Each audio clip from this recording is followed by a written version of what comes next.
డోకియా.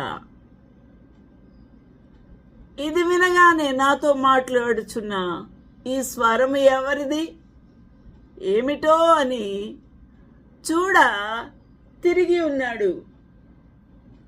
ఇలా వెను తిరిగి ఉన్నాడు. And I turned to see the voice that spake with me. And being turned, I saw 7 golden candlesticks. ఆ విధంగా తన మెడ తిప్పి చూడగా 7 సువర్ణ దీపస్తంభములు. ఆ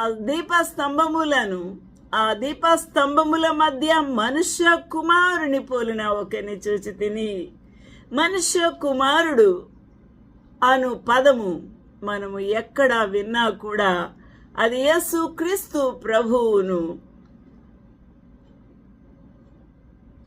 ప్రబోధించుచూ ఉన్నది. అటువంటి మనుష్య కుమారుని పోలిన ఒకని చూచి తిని. యోహాను భక్తుడు బాగా గుర్తుపట్టగలడు మనుష్య కుమారుని, అనగా యేసు క్రీస్తు ప్రభువుని. యేసు క్రీస్తు ప్రభుతో నడిచినవాడు, ఆహారం తీసుకున్నవాడు, వాక్యం విన్నవాడు, నిద్రపోయినవాడు, సిలువలో నిలబడి తన యొక్క శ్రమలలో పాలు పంపులు పొందినవాడు. అందువల్ల ఒకని చూచాను, అతడు మనుష్య కుమారుని వలె ఉన్నాడు. అయితే ఈ యొక్క మనుష్య కుమారుని గూర్చి ఎంత అద్భుతమైన పోలిక, వర్ణనాతీతమైన ఆ పోలిక ఇక్కడ కనబడుతూ ఉన్నది. ఆయన తన పాదముల మట్టునకు దిగుచున్న వస్త్రము ధరించుకొని. ఇక్కడ ప్రభు యొక్క స్వరూపము, మనుష్య కుమారుని పోలిన స్వరూపము, తన పాదముల మట్టుకు పైనుండి కింది వరకు దిగుచూ ఉన్న వస్త్రము ధరించుకొని ఉన్నారు.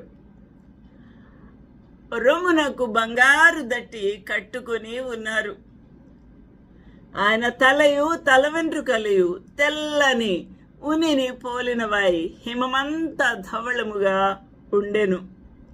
ఆయన నేత్రములు అగ్ని జ్వాలల వలె ఉండెను. ఆయన పాదములు కొలిమిలో పుటము వేయబడి మెరయుచున్న అపరంజితో సమానమై ఉండెను. ఆయన కంఠస్వరము విస్తార జల ప్రవాహముల ధ్వని వలె ఉండెను.